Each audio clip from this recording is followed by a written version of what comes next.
Welcome to this week's edition of the mma-analysis podcast. I am your host, Lance Fishel. Back from a week off, was in Vegas for 5-6 days. Don't recommend.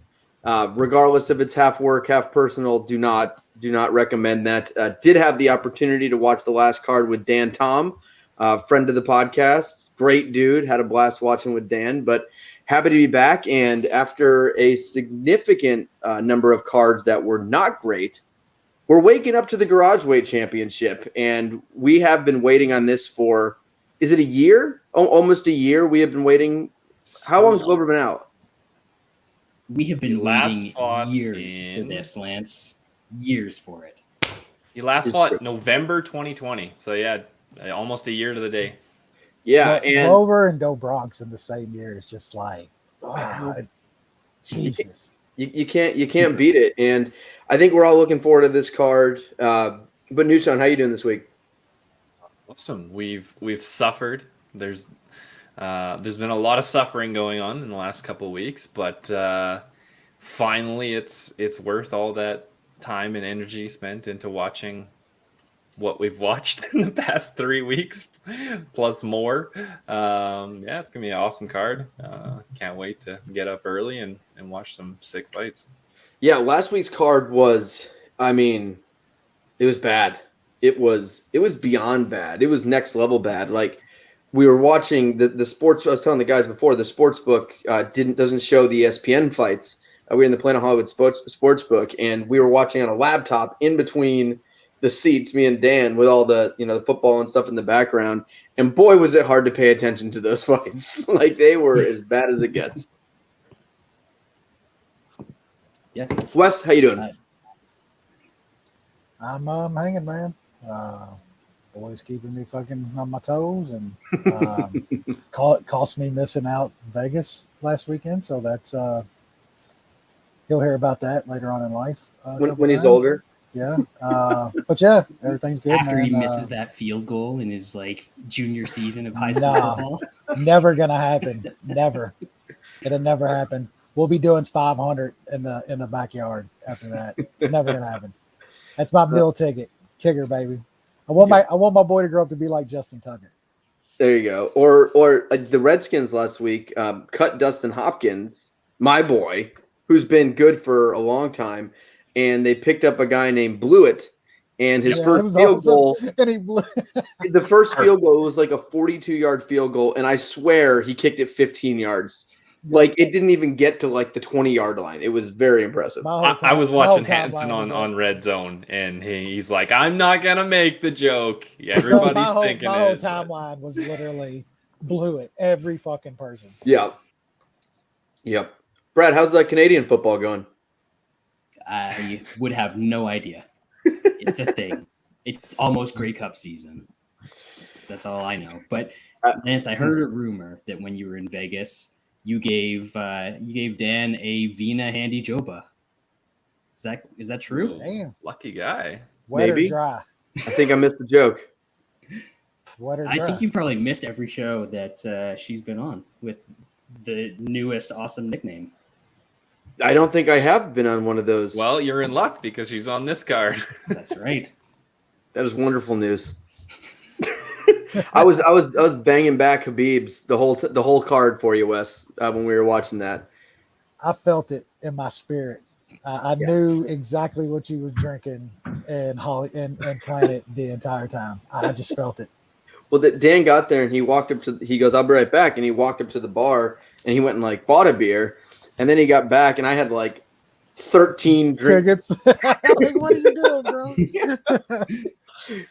You got to load up on him because it was a Saturday, right? So I'm betting all the football games. I'm betting the baseball games. I got just bets all over the place. I spread them out. You spread them out too. Don't make all your bets at once. Go there and spread them out so you can get a couple of those tickets every time. Well, you got to find one guy who just doesn't give a shit, and I found that guy early Saturday. So it's supposed to be $100 one ticket.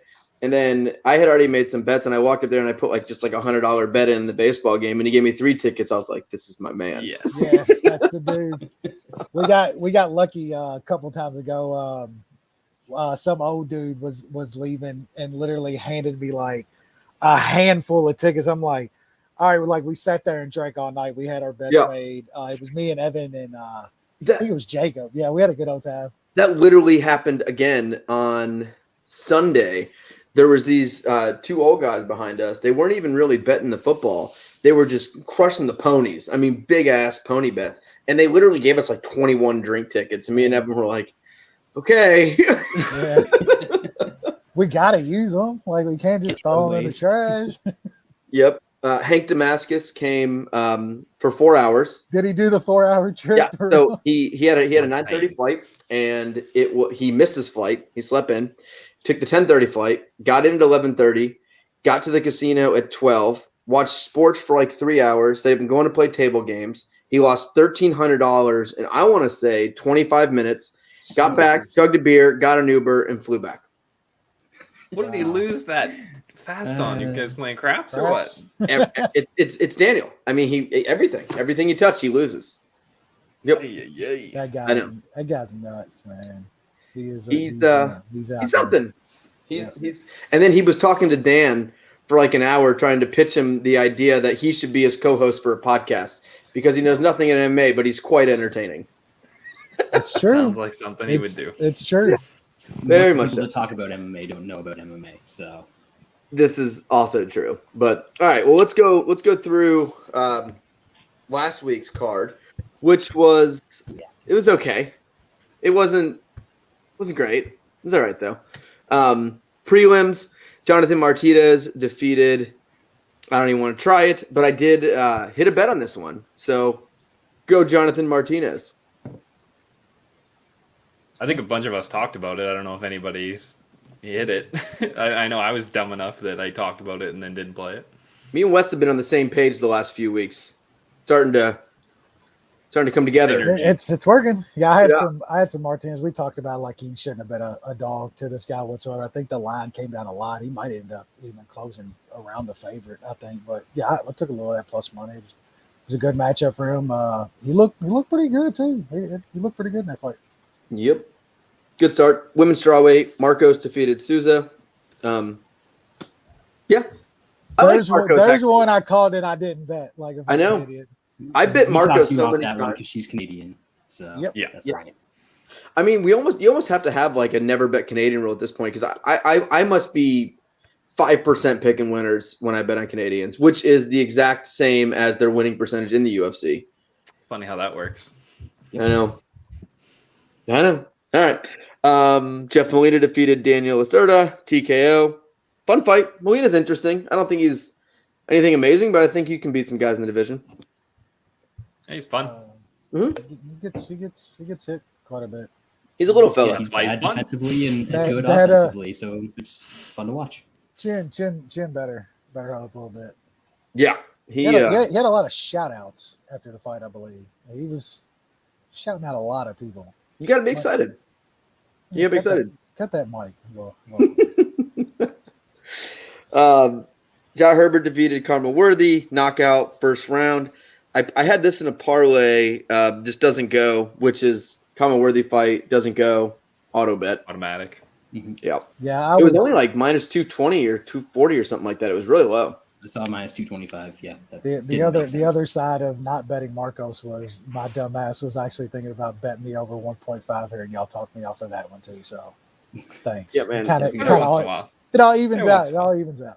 Yeah, Karma Worthy's fights are very predictable one way or the other. You don't pick a side, just it's not going because he has dynamite power and absolutely no chin, and he doesn't know you're even allowed to put your hands by your face.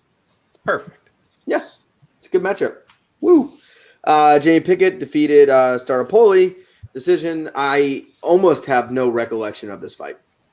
It was bad. It was really bad. It was a terrible fight, but you probably should have bet Pickett, even though I'm surprised you didn't bet him. You got scared off after the ninja lands? I bet Pickett before, and I think I got suckered into liking him and his story, and I wasn't going to go. But I am happy that Pickett got the W because he had that thing on Contender Series where he like fought in the Contender Series like 62 times, and then he got just his shit kicked in his first couple of UFC fights. So good to see him get the dub. Talk about a story to go off track. What about the dude last night on PFL? This dude wins a title. His dad died like Sunday. They don't tell him. Geez. This dude goes in the back. You just won a title. And they're like, hey, guess what? Your father died. Yeah. They just didn't tell him. It's He won a fucked up. title and $1 million, goes to celebrate, and he just told us that's tough. That was one of the best fights I've seen in a while. I know it was sloppy and all this, but the first 3 rounds of that fight were absolutely nuts. And I love the announcers and people on Twitter, like, they kept saying, if that's a 10-8, if that's a 10-8. I'm like, if? He murdered him. He literally committed murder if it's a 10-8. Yeah. Don't get me started on the scoring. I had to I was like, this is ESPN, right? Talking about this death. And I was like, yeah, it's being broadcast on ESPN. Yeah. They love the old death angle whenever they can get yeah. it in there. I Yeah, know that Laura was- Sanko wasn't announcing that card, but she was getting a little moist just thinking about those sob stories. We're going to cut to Laura Sanko, who has nothing to do with this. I really want to talk about the death and how that affected you. They're going to hire her just for his next fight so she can interview him before the fight. Like, we really need an expert in this. Mention any dogs, bad childhood memories. Just really get the tears going. That was a fun card last night besides the pacing. That was some of the worst thing. I mean, it was like 30 hours. It ended up being like 7 hours, dude. And they completely fucked up like a really good card. That's one of the best PFL cards that they've had as far as action in the fights. It was great.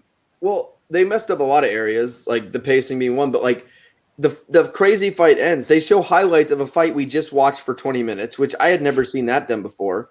And then they have all these title fights, and then they stick the Shields fight right in the middle of them. It kind of really, regardless of like it was her second career fight in MMA and all that, or whatever you want to say, or skill level, it didn't make any sense whatsoever. It was like, we get all these exciting title fights and all this, and then we just watch some random fight that means nothing. It was really weird. And then the pacing, oh my God, that was bad.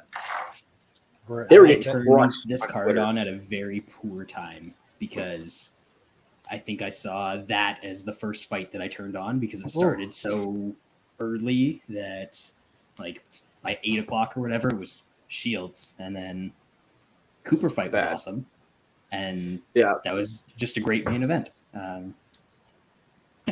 Bad.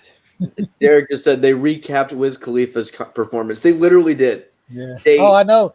For minutes, for like fucking multiple minutes, they Well, I think I tweeted. I was like, "Oh my God, are we getting another concert? Like, are they doing another concert?" It was bad. I didn't even watch the main event.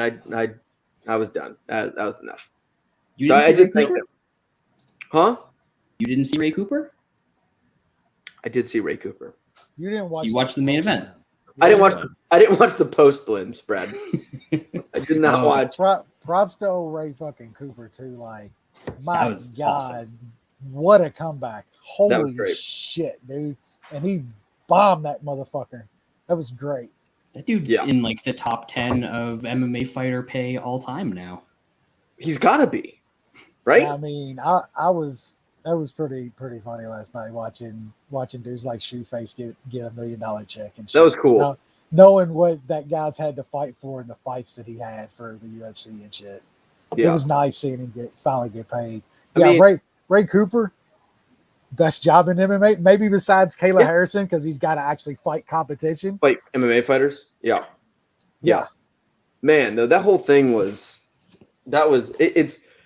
watching a guy like Manfio, who I never heard of until a few months ago, win $1 million.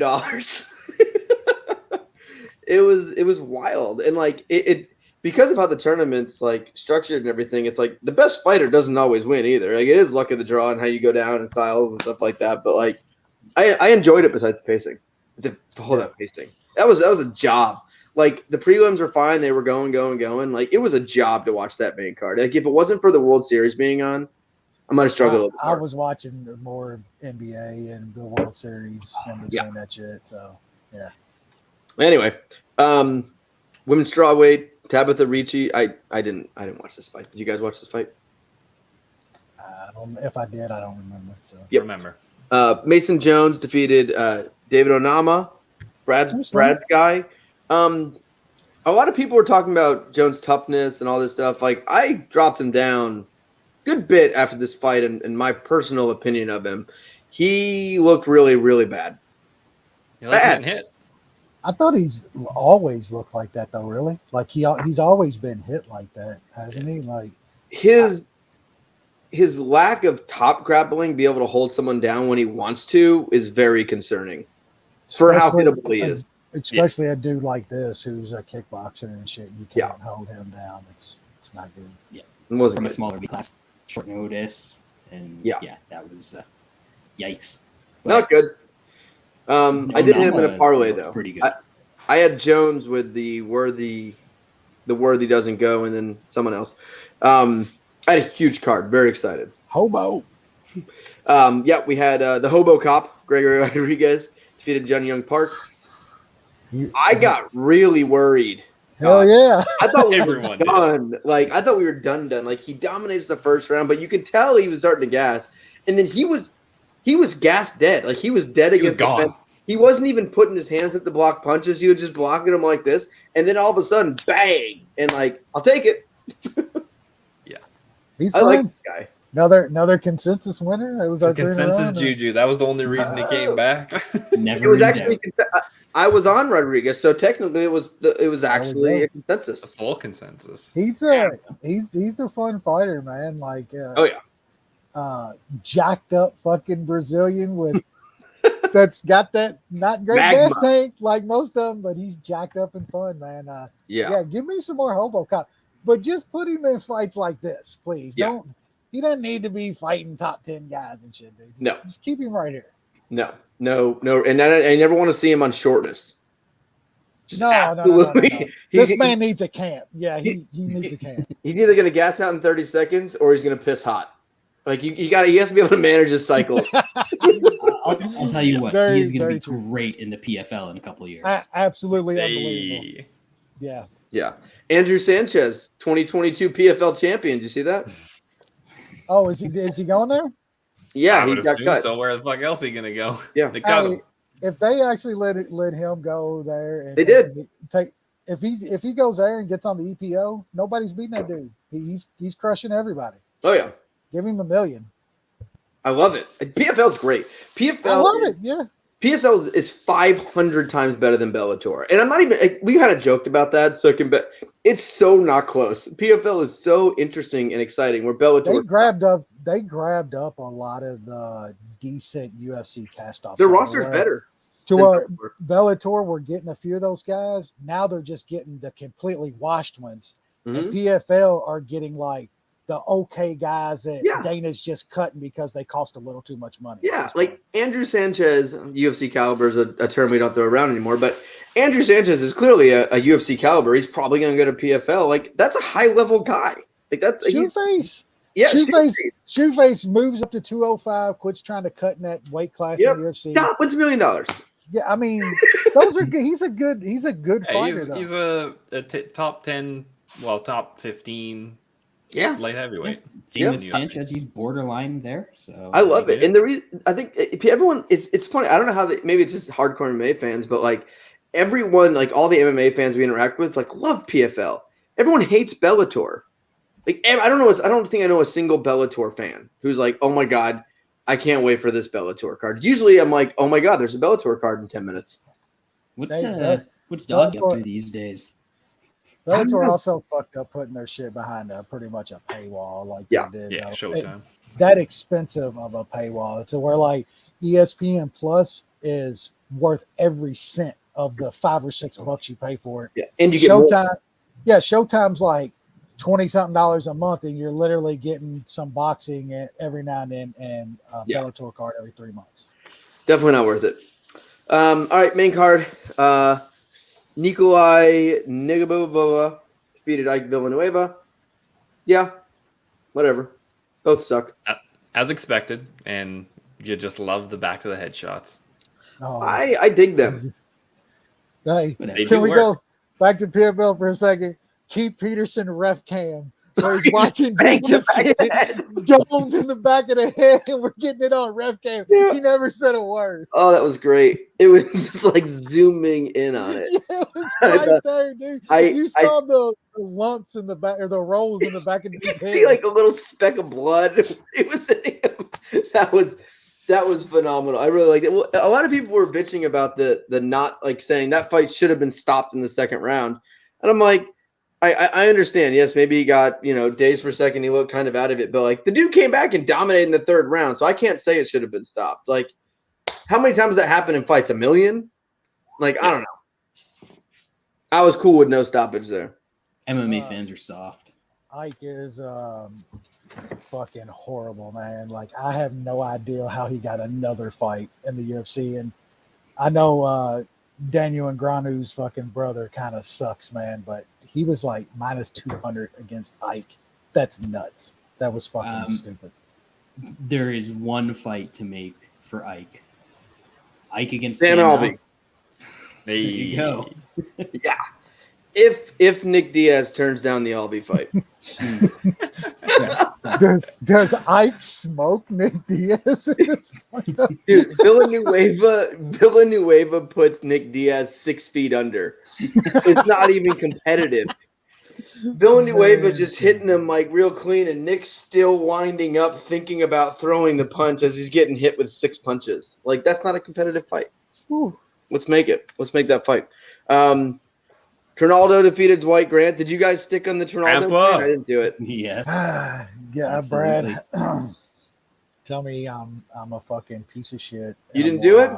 I jumped off the I didn't train, do it man. either. I couldn't. I lied don't bet need to tell you. I mean, the proof is in the pudding.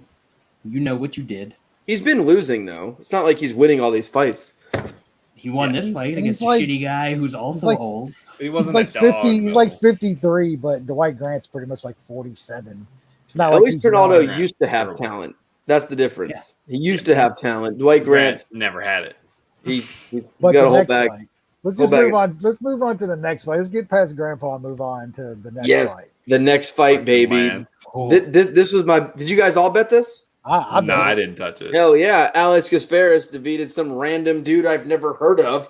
Bang! Joey's pretty. You got Jo- lucky, motherfucker. Joey's pretty He good. was Almost out.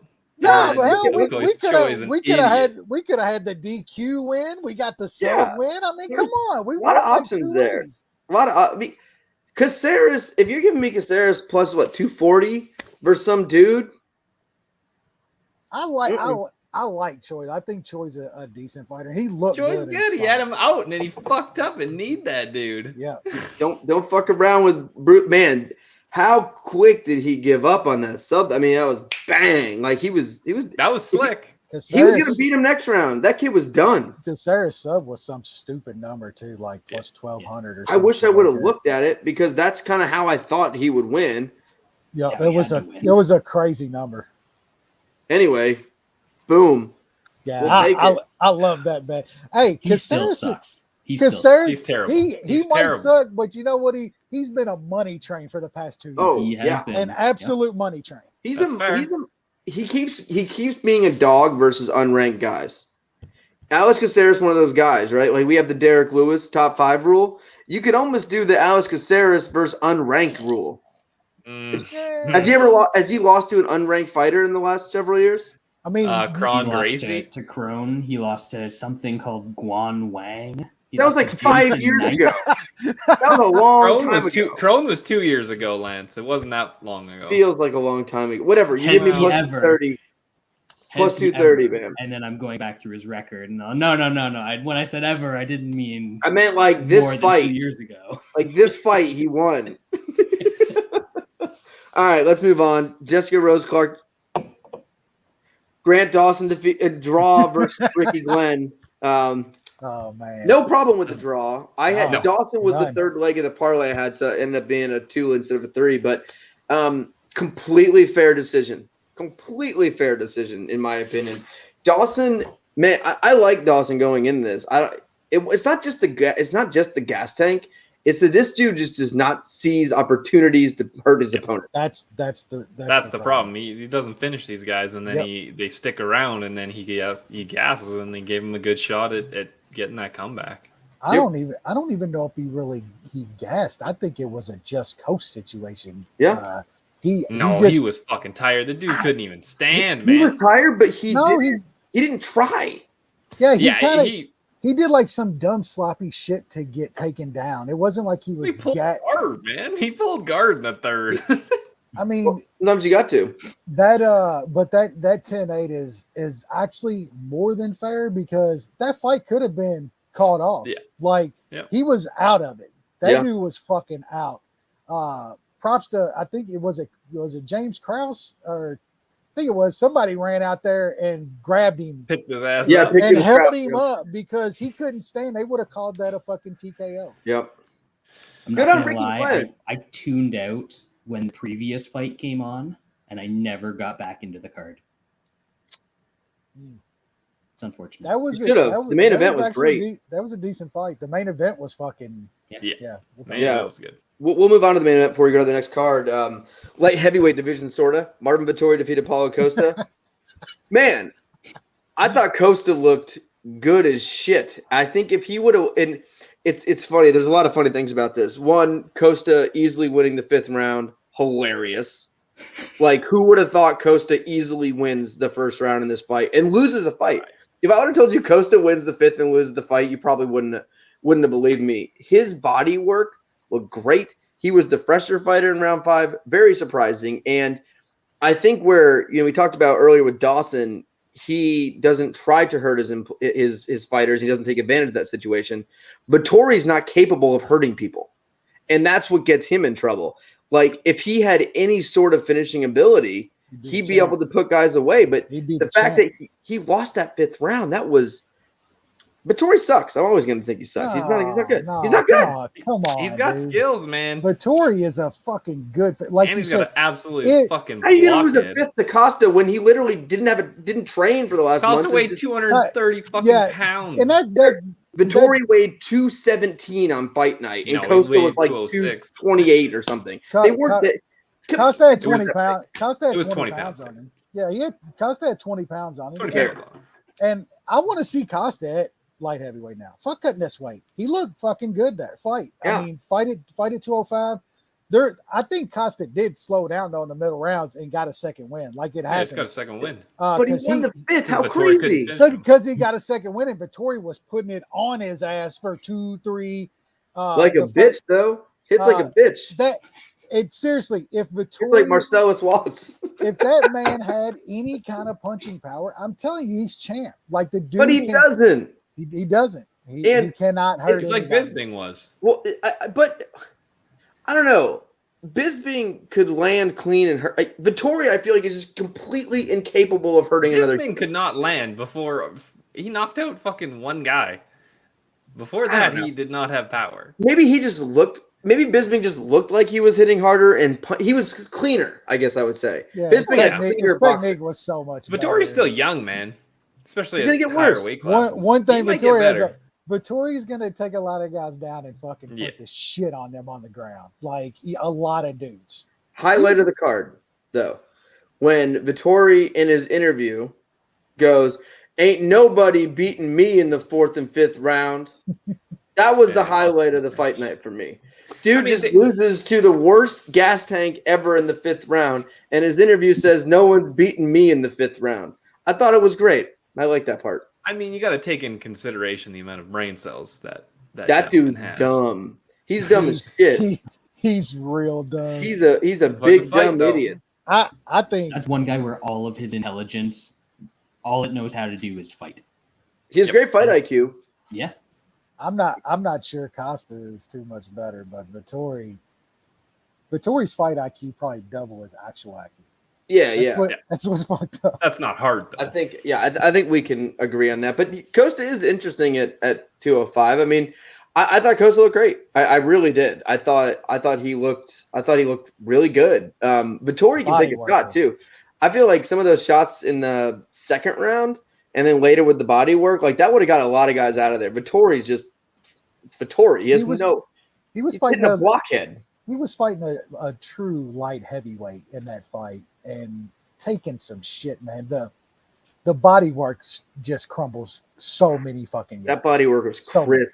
That was crisp body work. Vettori didn't even flinch. But that's why I see him like losing it. I don't think it's so crazy he lost the 5th to Costa because Costa put in body work that entire fight. Yeah. It was unbelievable. Great fight. That was so much more of a better fight than I ever thought it was going to be. So, Paulo Costa, Bear Jew. Who says no? I say no. You should probably That say happened no. to Bear Jew. Why would you want two of your boys fighting each other? You should say no because that's not. Costa's not my boy. Well, I bet against Vettori. I don't fucking like jerk Vettori. him off like he's your boy because you were pumping his tires against Adesanya, and then you're fucking still pumping his tires after losing to Vettori. So You I know, mean, he like might be any your boy. guy with muscles. You know, the big juiced up idiots. That's kind of my style. He's a good looking man. He's a He is. good-looking man. He's a BSG. He is. And Luke is terrible, so he's going to do very well. Bear Jew. When's Bear Jew ever get to fight again? Yeah, he's next in line for the title. Backed out. Yeah, So I I mean, don't know if he has a fight. why is that Yuri guy just completely ducking Bear Jew? That's a question I have. Ooh. What a pussy. He's Bear Jew is one of those He's guys. stepping in on Saturday just in case. Bear Jew is one of those guys who could literally beat anyone in the division or also lose to anyone in the division. He could literally beat. It would not surprise me if he beat Jan, beat any of those guys, but he could also lose to like literally anyone in the division. That's why he's so Yeah, exactly. All right, let's move on now to this card. It is a morning card. It is free pay-per-view for those of you in the United States of America. The I think by vaccine or coronavirus cases, we are number 1. So best country in the world still. We have maintained that title. We're actually increasing. It's going well. So yes, it's going to be great for us because it's free. And then Brad, you have to stream it and steal it and stuff like that. And it's not as good. I have ESPN Plus, so it's fine. You buy it though, don't you? No. Yeah, but he gets to watch ESPN Plus because of lacrosse because he figured out a way to get ESPN I Plus. have the US VPN ESPN Plus. Does the FBI know this? I hope so. Don't tell him. They're going to. Yeah. I'll call. Maybe I'll go down and that's fine. I'll just go down and threaten some school board members, and then they'll be like, "No, this guy's good. He's on the level. He's with us. Yeah, he's with us. Fair. All right, let's jump in now. We have a big card starting at 9:30 in the morning my time. Flyweight division: Tagir Uga versus Alan Nascimento. You, Sean? Don't have much here. There's so many other good fights. I didn't. These are real dive people? Too much. These are real people. You're sure? Ulanbekov, he won last time out as a huge favorite, but it was a pretty close fight, and of course he's a huge favorite again. So I don't know. I don't know if he has exactly what he needs to have to be that big of a favorite against these random guys, but I mean, I'll pick him, but I won't care. Hopefully it's a fun fight. Wes? Yeah, I mean he was one of those Russians that came over with a lot of hype and was a huge favorite, and he didn't look the part to me in that fight. I mean, this Brazilian, he was on the Contender Series like a few years ago. I actually fought Paiva to a split decision. But man, he didn't fight for like 2 or 3 years, and then fought some bum somewhere last time. Who fucking knows about this? I don't think you can lay the juice on Russia in this spot though. So just a pass for me, dude. Brad, are you fading every Russian or a set number of Russians? I have absolutely no problem fading this Russian. This is fraudulent Russian number 1 on this card. He does look a little fraudulent. I would say. Make a list, Brad. Yeah. So I don't even know who Nascimento is. I just know that if he's decent, and as Wes said, he did fight Holly and Paiva pretty close. That's pretty good in my books. He probably shouldn't be plus 300 against some terrible Russian. So I did look him up on the old SureDog. Nascimento does train at Shootbox Diego Lima, Oh, fuck. What? home of one Charles the Bronx Oliveira. So what's Nascimento's sub? Just like being around that man, I think you get subs. Unless you're What? Laureano Staropoli. That doesn't count. He's like too big. He can't like train with Dubronx effectively. Nascimento sub at Dimes right now is plus 1045. Damn, they're just giving away money. Thanks, Tony. Dubronx got this man on lockdown. He's ready to roll. He's got 13 subs in his career. Woo! All right, let me take. That might be worth a sprinkle if they Yeah, the card at 9:30 in the morning. I Yeah, didn't even look at his results when I said that. I literally stopped looking when it said Shootbox Diego Lima, and then I went back to the screen. Go ahead and take a little note here. yeah, 10 to 1. Yeah. I mean, you train with Dubronx. You're gonna be good. Yeah. Naturally. All right. Demir Ismagulov. God, this card sucks. Magomed Mustafaev. You, Sean? Yeah, I don't have too much on this one either. Ismagulov is decent. He did get clipped a bit in his last fight, but that guy throws some pretty good heat, so he was able to stay in there. He's defeated some not good guys, but like lower or like high tier bad guys. Mustafaev, it's hard to know what he is. I mean, he did beat the future champ in Fizzy Pop. I know that's a big thing. But yeah, like he barely fights. I'll pick Ismagulov, but I'm not betting anything here. Wes? Yeah, the Fizzy Pop win was pretty good, but it was kind of some fluky type shit. Yeah. He hit a spinning back fist. Ismagulov is decent. He's beaten some okay competition in the UFC. I think he's probably gonna win a close decision here, man. I wouldn't lay any juice here. I think him by decision is around plus or minus 120 or so. If I was gonna bet it'd be Ismagulov by decision, but there's a lot of other spots on this card, so it'll probably be a pass. But I like Ismagulov by a close decision. Bradley? I can't really fade anyone in this spot, so not particularly interested in this fight. Draw. Ismagulov, I don't know. It looks like it's on to me, but hey, what do I know? I'm not playing anything here. This is going to be terrible. It was like Steve said, he's some Scrabble winners on this card. Yeah, I got nothing. I got nothing on this one. Absolutely nothing. Yeah, pass. All right, middleweight division. Yaozong versus Andre Petroski. Good looking fella. Really good looking though. Yeah. If only he could fight half as good as he looks. Yeah. But will he Pretty good need fighter. to fight half as good? I don't as think he is it to beat matters. this guy? I don't think it matters here though. Yeah. Everybody wants This to is fight. what the fight looks can I like. say? If you can see the logo on this hoodie, this is what the fight's going to look like. Yeah. You're probably not wrong. Never am. I don't know why this guy is still in the UFC. He lost to Cyril Asker and Rashad Coulter. Tough guys. Real tough. What weight I'll is this pick at? The American, because he's not. 185. I think it's 185. Yeah. Is he going from heavyweight to 185? He went from heavyweight to light heavyweight, and now he's down at 185. After Well, The 3 years. Rashad Coulter fight was at or was it 205? I mean, Yeah, I look, guess. Yeah. look at the dude. He'd probably be a welterweight. Like, just get in shape. Maybe he should fight Rumble at 170 next. Didn't Rumble like almost died or some shit? Like, did anybody find out what happened to him? I know he said he was really Not sick and he steroids. thought he was going to die, but I don't know what it was. Steroids. Yeah, his kidneys probably like just said, "Fuck this." It's been too long, dog. We're done.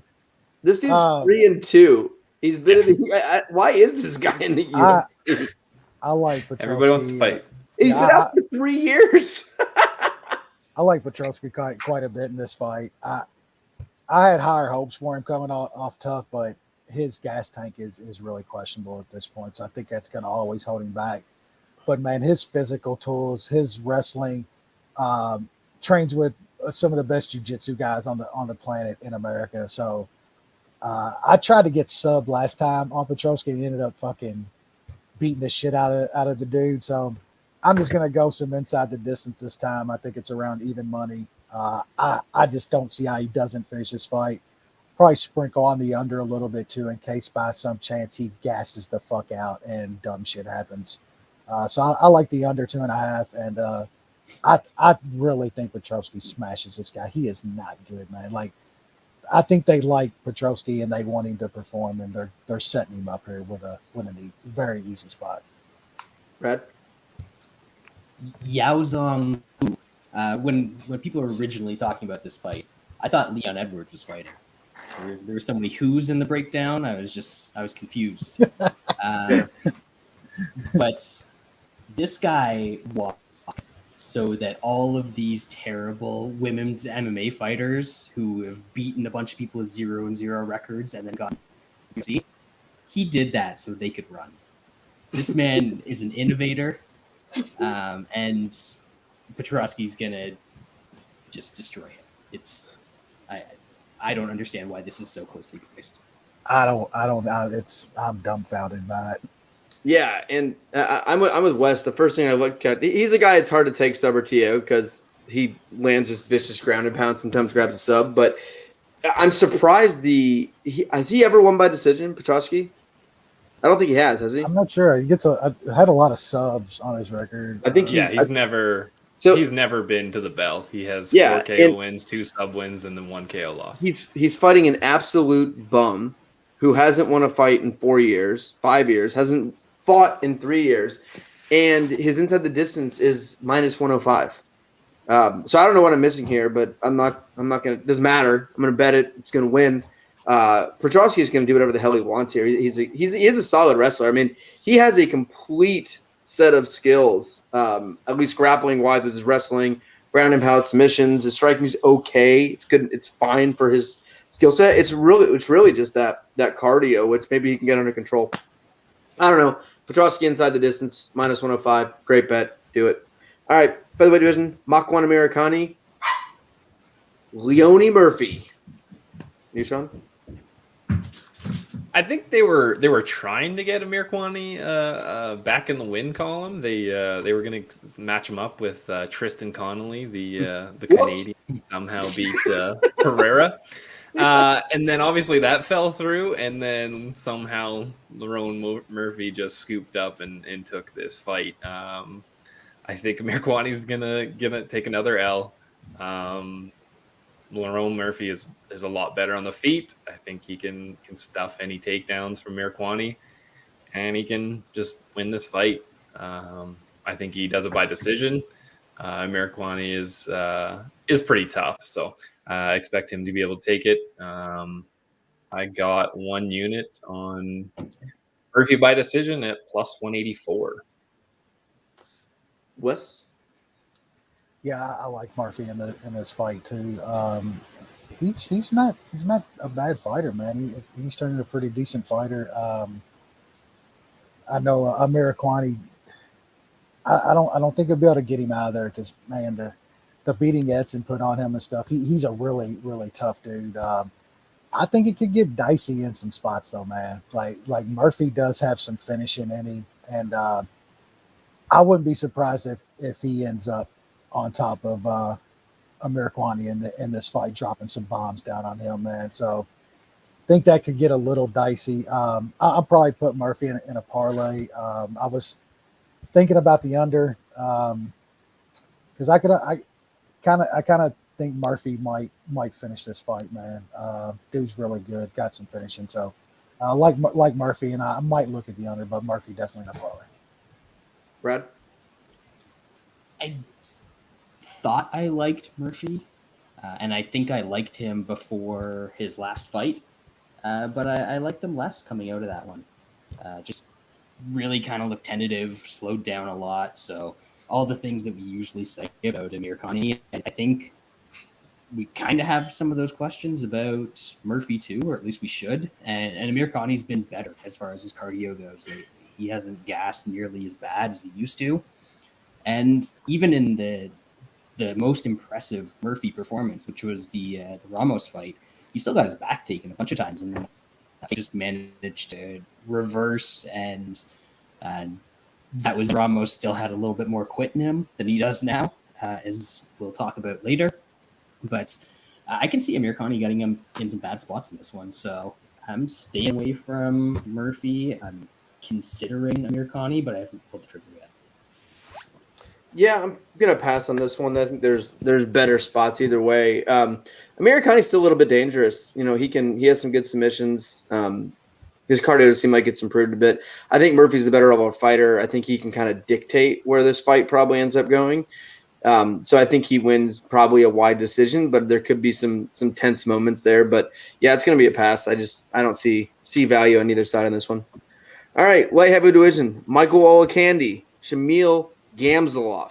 The prelim's not as good in certain areas as the main card. Nishan? Yeah, there's some ups and downs. Yeah, I don't know. The Gamzatov hasn't fought since in 2 years. When he did fight finally for the UFC, he looked very mediocre against a guy that is not very good and has lost a bunch.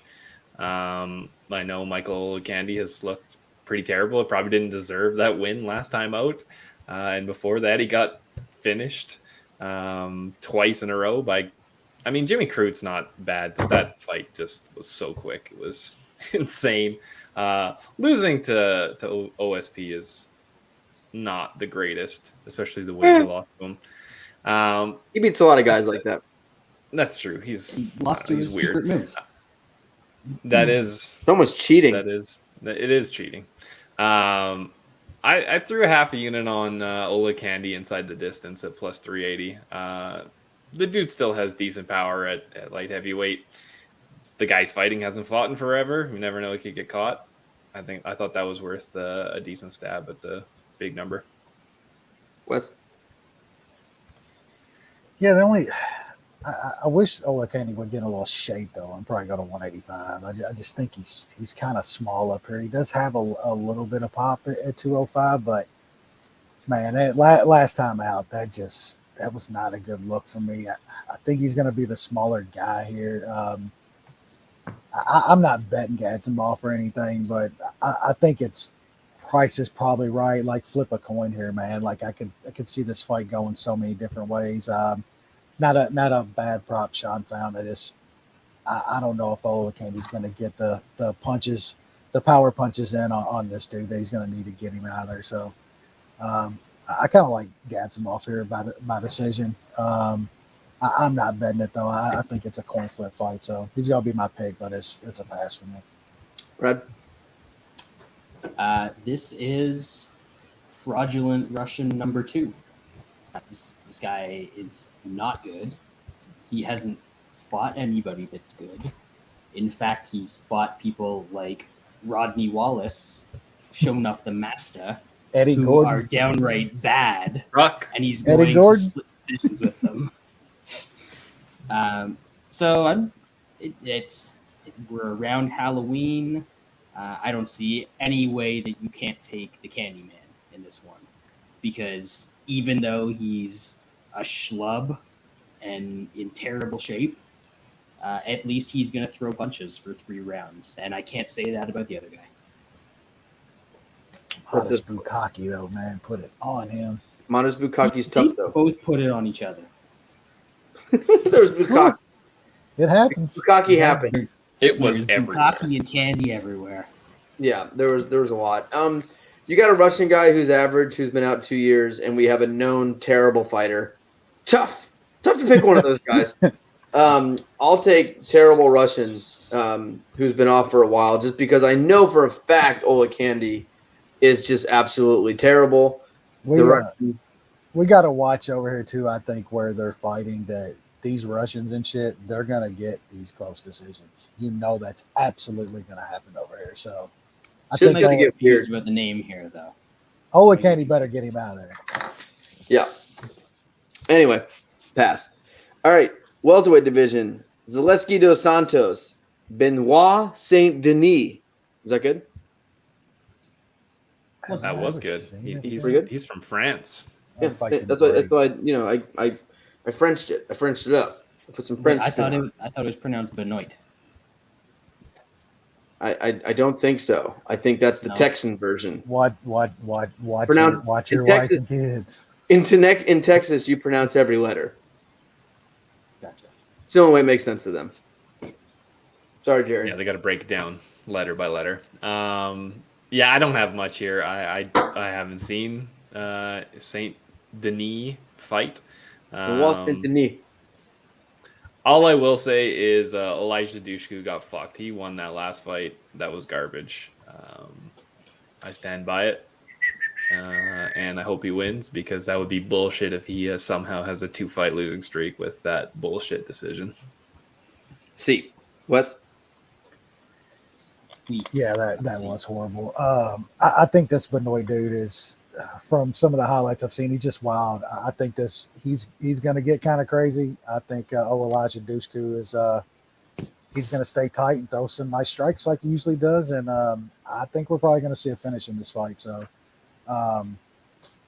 not sure how Dushku gets there. I could see this getting to the mat and scrambles, and him maybe catching a sub. But I'm going to play the under here, like the under 2.5. Hopefully Elijah Dushku gets a really nice win here after the bullshit that happened last time. Brad? I've never seen Chris's illegitimate French son fight at all, but I still have no problem throwing Elijah Dushku in parlay here. I mean, you've got a guy who's talent's crazy. Yeah.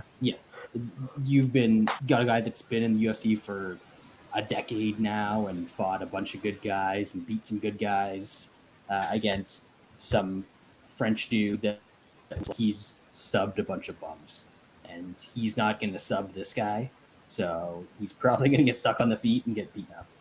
So I'll throw Dushku and Petroski together, and that's some plus money, I think.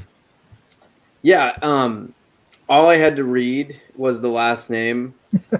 Confirm he was French. Funny. Dushku's not bad. He's good. He's good, man. His stand-up's pretty good. He can rely on his grappling. His grappling's better than people think. And he's fighting a French guy. I mean, the guy's French. Not a French heavyweight from Africa. That doesn't count. Exactly. That doesn't count. He's not from Cameroon. Fighting an actual French guy. Yeah, he French guy. I don't even think you're allowed to fight in France. I think they just now legalized it, so they literally haven't been able to fight where they're from forever. They should go ahead and make it illegal again. Anyway, I'll have him in a parlay. God, it's just taking a while. How many fights are on this card? Holy shit. 15. Fuck me. I need some weigh-in disasters to happen. All right. God, who are these people? Middleweight division, Albert Duraev versus Roman Kopylov. Now you're just making up random names to see if people catch on. You're just taking characters from movies and random Russian number 7. Come on. Not fooling me, UFC. You, Sean? So Duraev is kind of he got hyped up on hyped up by who? No one knows who the fuck that is. He's on Contender Series. He's one of these hyped up Contender Series guys. Usually it's not a bad idea to fade these guys. Big problem here. Roman Kopylov got subbed by Karl Roberson, who gets subbed by literally anybody with a pulse and has went to a introductory Brazilian Jiu-Jitsu class. Duraev can sub people. Seems simple. I took Duraev by sub at plus 160 for a unit. What do you got, Lan or Wes? Wesley? Duraev, I know it's contender hype, but he looked pretty good in that fight, and he's fighting a bum here. I like Duraev. I'm just going to take inside the distance. It's like minus 130. Yeah, he's gonna mark this fucking bum, dude. They set him up coming off contender with a really easy fucking win. They want him to showcase here, so I like him inside the distance. Brad? Another couple of fraudulent Russians. I might have to Might have to bet on a draw here, because some shit's gonna happen. But I know that the one guy is a huge fraud because he got submitted by Karl Roberson, and that's embarrassing. That's very embarrassing. But just thinking about these boring Russians fighting, I must have fallen asleep with my finger on the down arrow because I scrolled all the way to the bottom of Duraev's record, and he got this is gonna shock you. He got knocked out by Ramazan Emeev. That's tough. That takes talent. Yeah. So both frauds, somebody's going to get stopped here. Whatever the under is, seems like it makes sense. I got absolutely nothing to talk about in this one.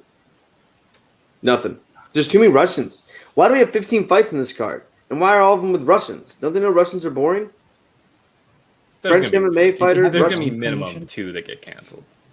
I hope so, man. Can I pick the cancellations? Like, can we do that? Only it was that easy, Lance. I know. All right, featherweight division. Ricardo Ramos versus, talk about fraudulent Russian, Brad. Tukhugov. This is number 4. This is the fraudulent Russian. Big time. Big fraud. Nushan. Yeah, Tug Me Off is Good one. he's not the greatest. Lance laughs at just the most juvenile ones. Just the That's the best. You got to give it to him. I don't want to think about jokes. I want them to just hit me right in the face. Exactly. Yeah, Modest I don't remark. really have a good read on this fight. Ramos got pushed pretty damn hard by Bill Algeo. I guess Bill Algeo isn't bad, so it's not great that he had to basically panic wrestle Bill Algeo because when he was on the feet, he was in trouble. Fortunate for him, Tug Me Off just doesn't throw very much on the feet, so this could be a slow paced fight where Ramos might be able to mix in a little bit of wrestling. I'll take Ramos as the dog, but I'm not betting it. Wes, Yeah, Bill Algeo's a pretty tough out. he's good. And a dude that's gonna push you and push the pace. He's gonna test you. And Ramos got tested in that fight, and I thought he won it. He's not gonna have to worry about that pace in this fight. Like Tug Me Off doesn't throw, he doesn't push a pace. Ramos is gonna keep this fight kind of where he wants. I think he could pick and pop on the feet if he had to, just by throwing more. Mix in some takedown, some takedown attempts, steal some rounds here, man. As a dog, this is one of the Russians that I'll fade. I'll take some Ramos at some plus money. Bradley. I've already lost count of how many fraudulent Russians we're at this point. There's a lot. I think And it's we haven't like got to main 12. card. Yeah. I like Ramos here. I used to think that he had a lot of quit in him, and I can't think that after seeing that Algeo fight. An older version or a younger version of him would have just did what he did against Lerone Murphy and just been like, no, you know what, I'm done. But he won, and this is a guy who isn't going to throw nearly as much and is going to get tired. And I think that when they're both fresh, Ramos is the more skilled guy anyway. He's very talented, and I like him in this spot. So, fading another Russian. Yep, I like Ramos here. It's more of a not. I like Ramos. He's only 26. How fucked up is that? I thought he was like old as shit. I feel He like came he's in been when around he was like 21 or 22, I'm pretty sure. Yeah, I he's think he's like the youngest guy on the roster. Yeah. Tukhugov is terrible. That's what this play's about. He's bad. He doesn't like to throw strikes. He's a jackass. There's nothing good about this guy. He's fucking Russian. What else I have to tell you? Like that's plenty. Ramos here for sure.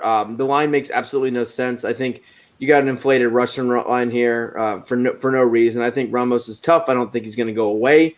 I think he's going to be more active, and I think he'll push the pace a lot more with his grappling and try to. Tukhugov is not a good grappler either. He's not. For a Russian, he's not one of the He's Or not Ramos, yeah. at all. He has no. I think Ramos is actually probably the better grappler. I would say in this fight. So I like Ramos here at the dog price. I think it's kind of a must bet. All right, we're almost there. Women's strawweight division: Amanda Ribas versus Berna Jandiroba. No, it's Vina Jandiroba. Vina Jandiroba. With Yeah, the tug me off. Brazilian accent. There's a lot of stuff going on here. You, Sean? The Jobs. When I look back, Amanda Ribas, like I backed her in that fight that she lost to Rodriguez. I expected her to be able to do what she did in the first round against Rodriguez. And then she was just gone in the second and got knocked out in a strawweight fight against Marina Rodriguez. That is a very bad look. I don't know who that is.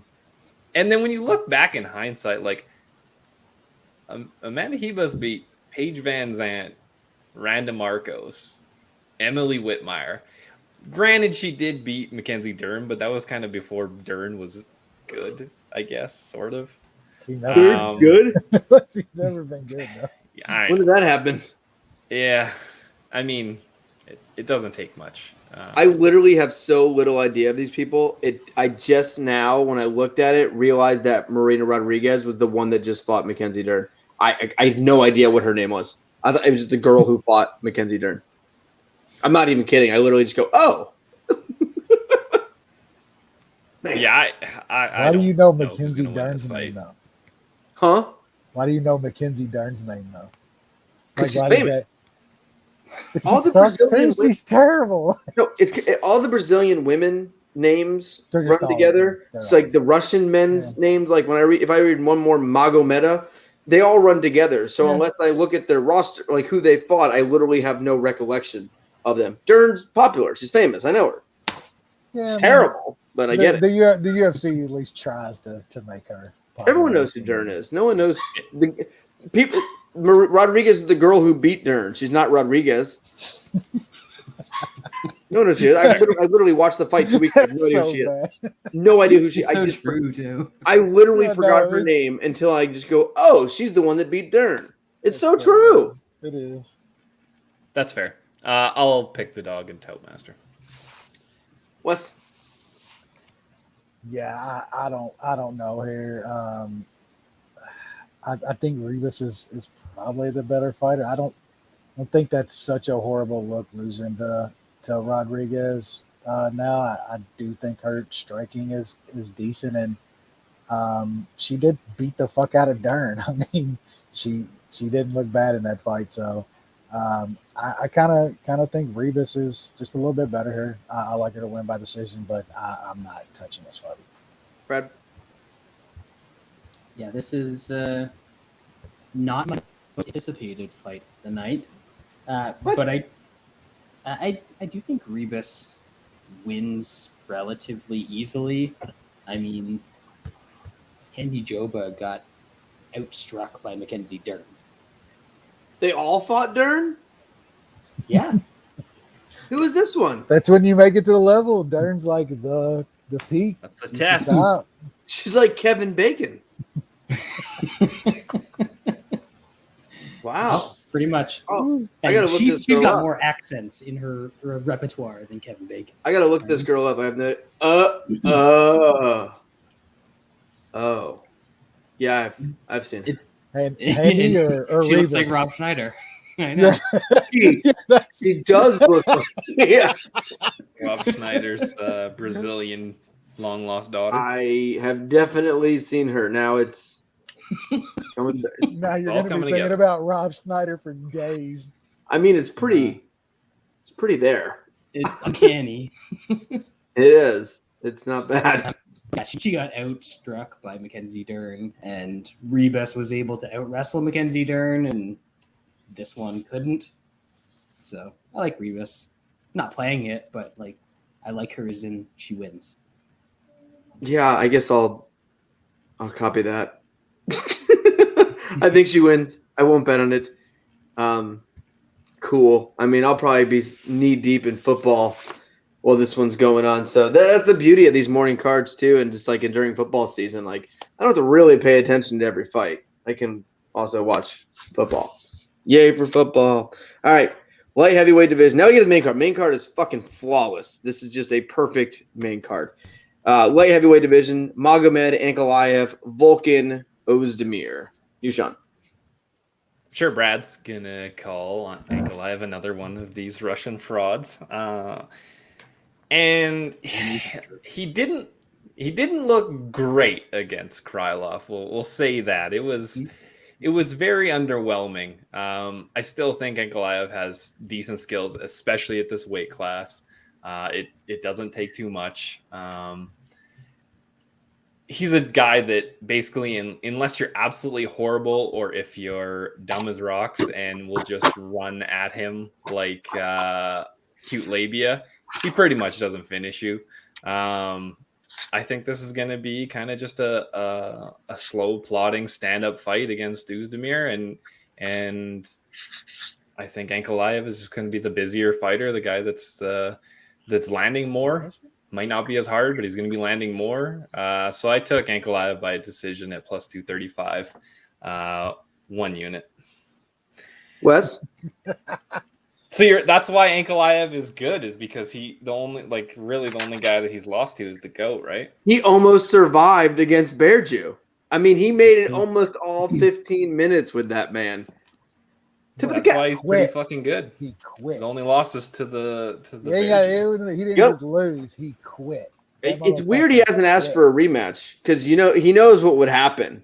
He would just not. Mm-hmm. Bearju wouldn't take as long. He doesn't have to prove a point this time. Yeah, I like Ankalaev, but man, the guys that he's fought, even the ones that were like okay, like cute labia, just ran right into his punches and shit. The guy that that fought him in kind of slow pace fight and stuff, Krylov, he didn't look great against. This is just going to be like a really close fight. Like this is going to be slow pace rounds, not a lot of punches being thrown. We've seen Oezdemir how he fights, man. It's the same shit. I don't know how you couldn't take a shot on the dog here. It's another one where I'm just going to take a number in a fight that I think is going to be a close decision. Oezdemir is like plus 750 or something by decision. That's something I definitely want to have in my life. I just think this is going to be a close coin flip fight, and maybe Ankalaev gets a little bit of favorable decision here, so be it. I'll be happy for Sean, but I got to take a shot on that plus 750 ticket here from me. Great comment by our friend Hyperblue. We've all seen Handy Joba, but can she see us? Not. That's or tremendous. She can see a bunch of us at the same time. She can see your twin brother across the room. All right, Brad. I don't want to say Ankalaev is fraudulent, but he's definitely counterfeit.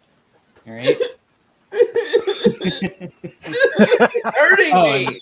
God, I mean, that's hurting me. anything. I had Bearju's stub in that fight. Didn't that start? Wasn't that the start of it? Was that the start of the Bearju? That wasn't his first fight. His first fight, he okay. fought someone shitty. Yeah. And he won. And Lance saw his nickname on Sherdog, and he was all about it. But then he started hitting like plus 500 tickets. And the legend of the Bearju was that fight, though. I literally saw his name and have blindly bet him every single fight of his career since then. That's every fight. He's very good. You gotta get him back in the cage. I know. Oh, that was going to be so good against Gustafsson. He was going to murder him. His first fight was Henrique de Silva, and then he had to throw a couple fights in there. I'll always have nightmares about the Bearju though and gambling because of the fight where he snaps a dude's shit. And we still don't get our sub money. I know. Sean. Inside. That was so bad. He literally broke his arm in half. And the ref was like, knock it out. And And he tapped like 17 times. He's like, He was tapping like this because his arm was all broken. both of his arms were like that, dude. Like, Oh, this is such a. It was like one of those inflatable things in front of car dealerships. Like, oh my god, is this fight over? Oh god. That's great. He's the best fighter ever. Fair. He's incredible. He's so better than good. both these guys for sure. I love that his nickname is Bear Jew, and he fights like exactly how he is. He's like perfect for like what we like. Yeah, it could have gone very poorly. Like it could have been somebody trying to steal the King's nickname. Well, the funny thing is, if he doesn't get that last second sub versus Ankalaev, he's probably cut. That would have been his third loss in a row, and then he ends up going on this winning streak. Yep. One of the most beloved jackpot. figures in the UFC. and legitimately having some fans in the sport now. Like people. Oh, great. Yep. Fucking Bear Jew. I think I made him more famous. Let's be real. I think I made him than he is today. I mean, we created Thick Willie's career. Yeah. Like he's got to start living up to the hype we gave him. Everyone would not be as down with the thickness if it wasn't for us. He turned it around last time. I can give it that. He's starting to live up. You know, a lot of the guys that we picked and became gigantic fans of way early have become pretty good. Yep. Oh yeah. We made some. You got to get the MMA analysis. Fucking Bronx. Day one. You got to get the push. You got to get the bump. Glover. I mean, this second career of his coincides with us. Just saying. Yep. Anyways, Ankalaev is the more skilled guy, but he does not throw enough. As Wes said, this is going to be a close fight. I don't think he can just out-wrestle Oezdemir for 15. He can do it at points in the fight, and that's probably why he'll win, but I still think it's going to be close enough that I'm going to take a shot on Oezdemir, and that's nice. I've always thought Oezdemir sucked. Always. Yes. The whole time. He's not great. He's good at nothing. He landed a couple big shots. Ankalev's better just absolutely everywhere. And you talk about how, you know, Ankalaev's not going to throw enough. Have you watched Oezdemir fight? Like, he throws approximately 3.5 punches a fight. One of them's a feint. But he always makes his opponent do the same thing. Maybe, but Ankalaev, I think, he's going to be a little more active. I think he is going to grapple a little bit. I think he's going to point score in this one if he has to. And Volkan can get fucked up. Like, he can get fucked up with a single punch. He doesn't have exactly the best chin. Would not surprise me whatsoever if Ankalaev lands one early and gets him out of there, you know, pretty early as well. So I like Ankalaev. I think that line is completely fair. I think it's a good parlay piece. And Volkan sucks. He's always sucked. He's never been good. He might have been one of the least talented fighters to ever fight for a title that was kind of like earned and not like thrown, where he worked his way up into a title. He might be one of the worst I've ever seen to get there. Yeah. So hats up to him. That's fair. I mean, I didn't think he even won the fight to get him up to that level. He's stuck. But I'll take some plus 750 here, minus 280 laying the juice. I think if you bet Ankalaev, it's probably, you know, how Sean looking for a prop, man. But he's better. You're right. It's just a huge number on a close fight. Yeah, I get it. I get it. Anyway, let's move on. Here we go. Here we go, baby. Welterweight division. The GOAT. Li Jingliang, the motherfucking leech, taking on Kamazit Chim. I got nothing. I don't know who this guy is. We got the leech. You, Sean? Leech versus the GOAT. This guy sucked. Disappointed, Sean. He let a fake pandemic take him down. Yeah. Does he even watch OAN? None of that was real. Fucking it's turn funny because- Newsmax on, bro. Like, Dude, goddamn, it's a It's hoax. funny because the mental pandemic gave him unbelievable hype that he did And then not took it deserve. away. And then it took it away. So it's COVID's give and an take, angry you know. bitch. Yeah. Oh, you like that career? You like it now?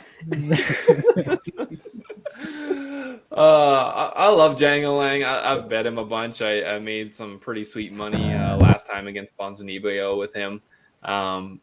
Just regardless, this is going to be a tough fight, I believe. I'm not.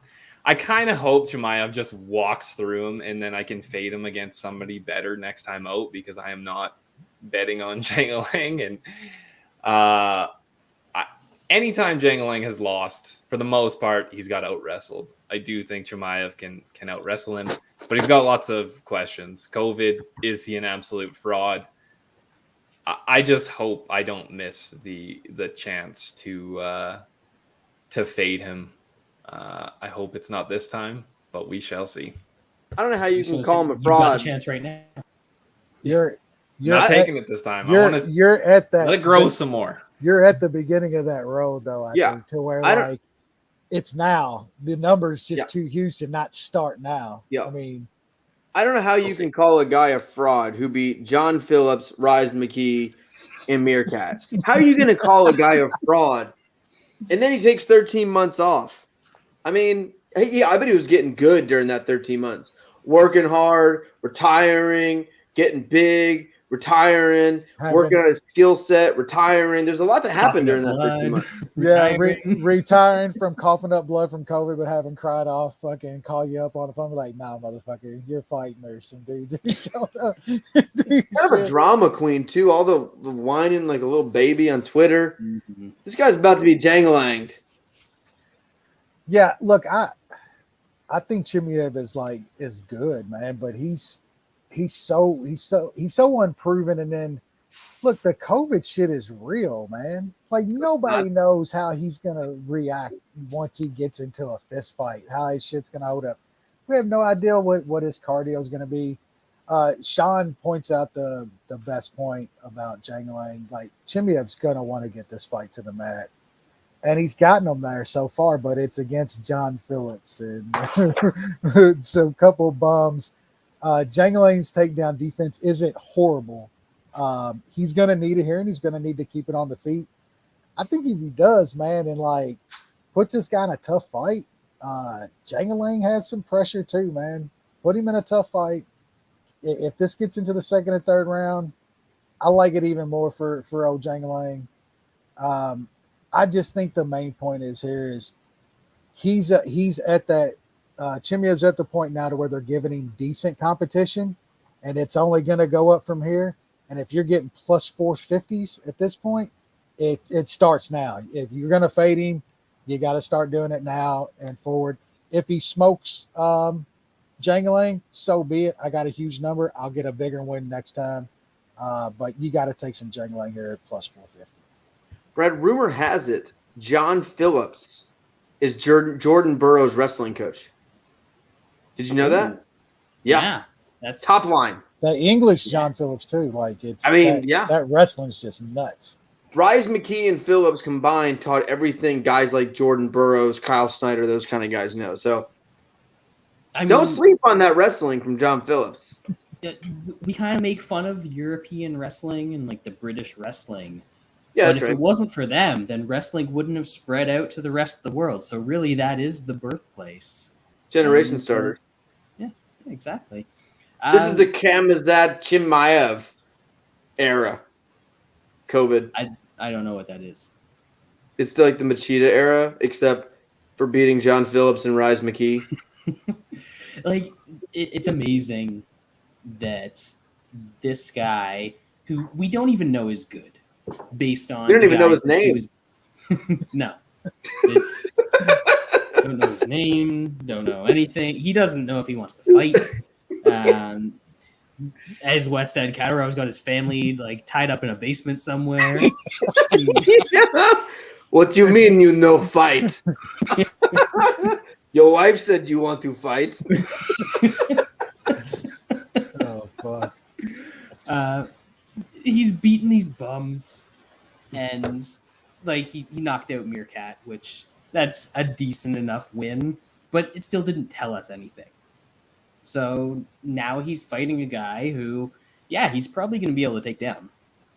I don't think he's going to smash him or smash or whatever. There's smash him, guys. Yeah, whatever they say. He's not going to submit him, and Lil Jangalang's going to keep fighting. That man comes back after the first verse, and he takes the chorus in the corner and comes out hard for the second verse. He comes out hard for the third verse, and little Jangalang just keeps flowing with everything. And I think the COVID's going to take an old toll on Mr. Chimaev in this one.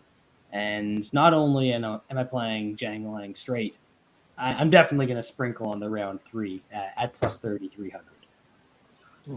Fair. What is there to say? I mean, I'm going to fade this guy. It didn't matter who was coming into this cage. It did not matter who's showing up Saturday. I'm fading this fella. I mean, there's a lot of things here. We could talk all day about the opponents. Everyone freaked out of him out. It's like me out wrestling a baby. They'd be like, "Holy shit, this is the next Olympic champion." He just out wrestled a baby. That's basically what happened with this Chimaev at the time when everyone was banging on the fucking, just showing up at the island, trying to punch their ticket into the UFC, trying to get in that fucking island cage. There was a lot going on at that time. Right on the beach. People were fucking taking kayaks through Abu Dhabi, just trying to get to that fucking cage and banging on the door. I mean, Chimaev came in at just the height of the movement to get there. Jangalang is kind of the perfect person to do this because he just, like, the problem with Meerkat might have been able to beat him if he wasn't so fucked up in the head. He was beat when he walked in there. He was scared. Jangalang doesn't give a shit. Like, if you think this guy's going to be scared of this, he does not give a shit. He is going to go there and throw fucking bombs. That's all he's going to do. If he gets taken down, he's going to try to get up. He's not going to give up. He's not going to quit. And every second they're in the fight, he is going to be sprinting towards him, throwing absolute bombs. And I don't think Chimaev's going to be up for that pressure. I think his cardio is not going to be able to last 3 rounds. You got a guy who hasn't fought in 13 months, who had COVID, which, if you don't believe it's fake, it is a respiratory issue. Who knows how his cardio is going to be after the time off COVID, all that good stuff. And Jangalang is going to keep going. You can take him down the first. You can burn your energy, but then the second starts. Back on your feet. He's going to get tired. And I think it's only a matter of time before the Leech gets in there. Or we could see Chimaev come in and just be fucking – who knows what's going on with this guy head. He might freak out in the first 5 seconds and just get his ass beat. But I think at plus 450, plus 500, whatever it is now, you have to – you don't have a choice here. This is not a matchup where you see a guy that's minus 500. This to me is a close fight that could go either way, and I got to take it here. So, may you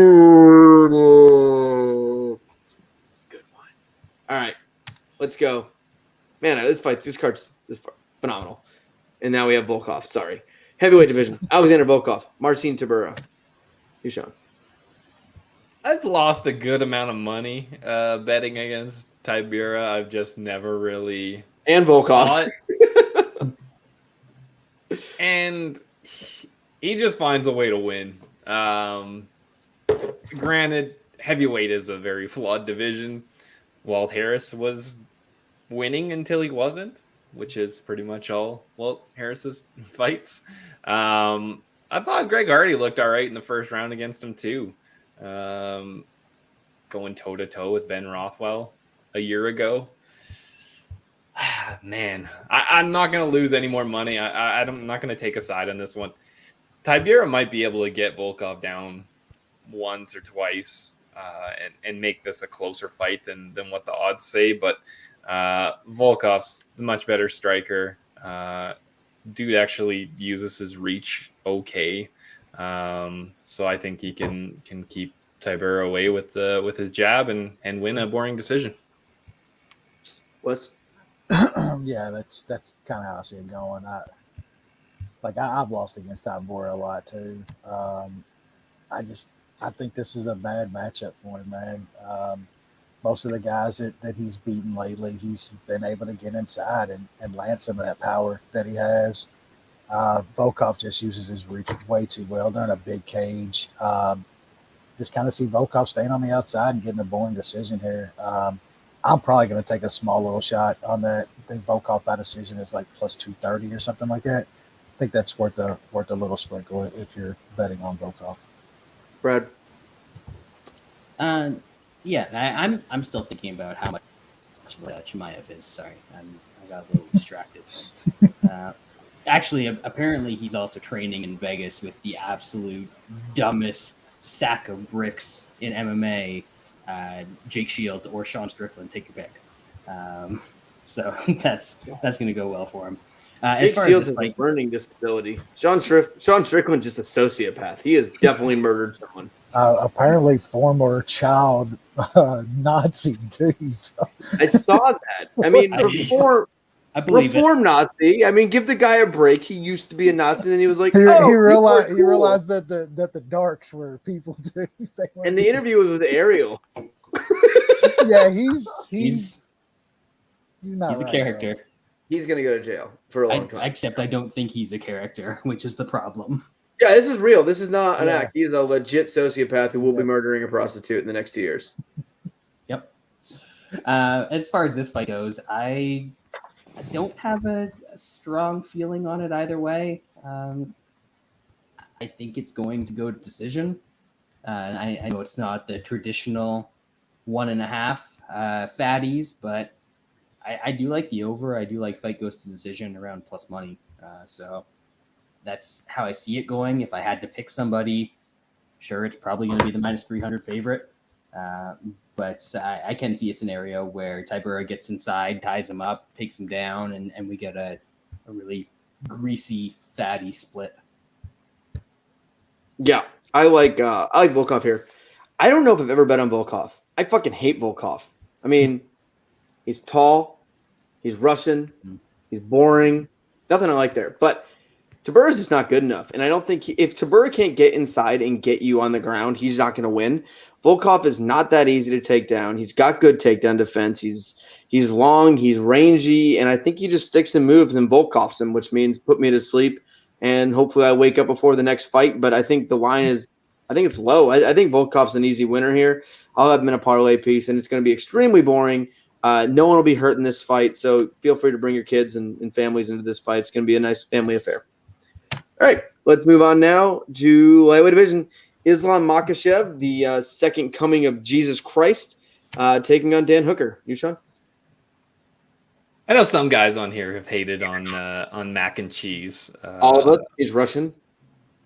Yes, I've been able to cash the last 2 times out with taking him inside the distance. I know he went to a shit ton of decisions, but dude has some wrestling skills, and against certain fighters, he, Drew Dober, who has a bit of a hole in his game, he can take advantage.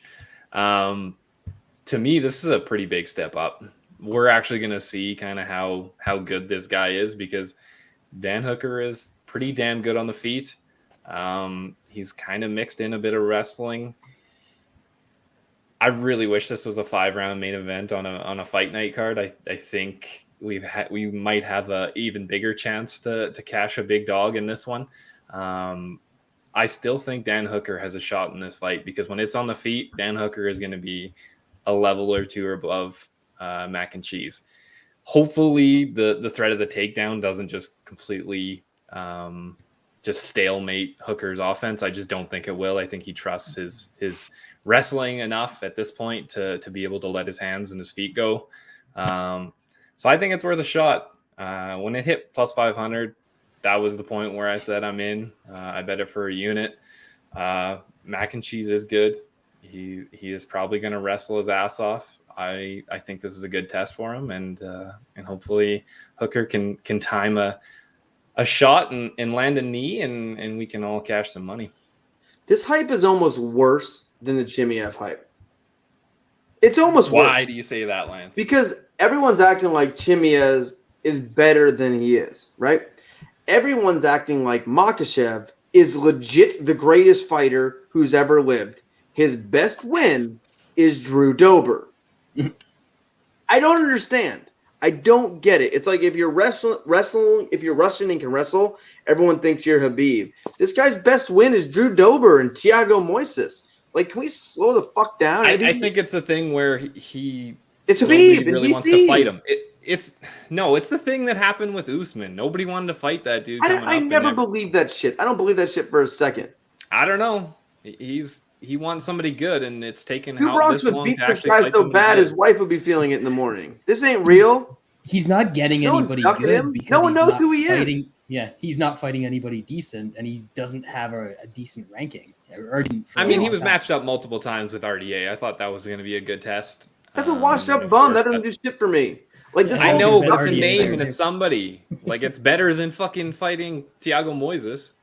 everyone's Well, talking I about mean, this ducking shit. I now- don't get it. Now he's gonna get a big step up in Dan Hooker in this spot, and I've been a mac and cheese kind of believer. I think he's really good, but we don't know if he's great or not.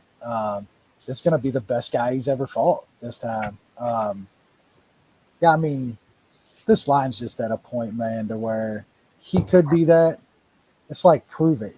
Like at around plus, it's still what plus 450. There's some plus 460 out there. That's crazy for a high level guy like Dan Hooker. Chandra, anytime this fight is on the feet, he's got a chance, man. Is Mac and Cheese gonna get those takedowns and lay on Hooker? I mean, there's a chance. At least I know Hooker's active off of his back and tries to do shit, tries to get up, tries to go for reverses and shit. So I'll put my money on that at plus 450 every time. And if I lose, I lose, man. Prove me wrong. That line's just crazy. This motherfucker still found a way to get a guy with no wrestling skill, though. I hate this Makhachev guy. Yeah, he did. Yeah. Like, call it Gregor, you pussy. You gotta wrestle him. Do it. That's the thing about the ducking thing, right? Pick a guy that might be not ranked top 5. All the guys ducking you are like top 5, right?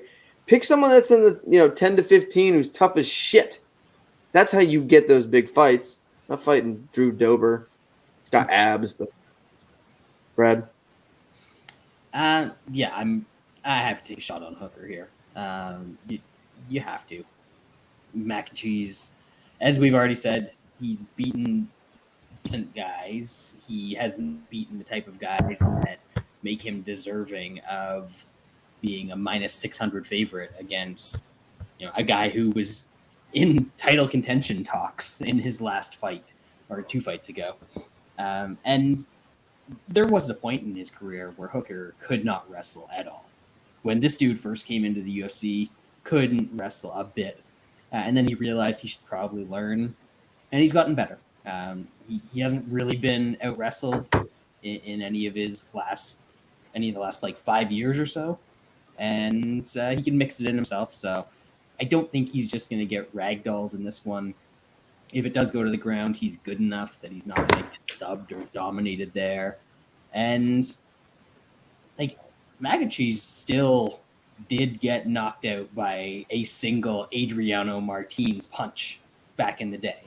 Like, that's not something that just goes away. If Hooker catches him with something clean,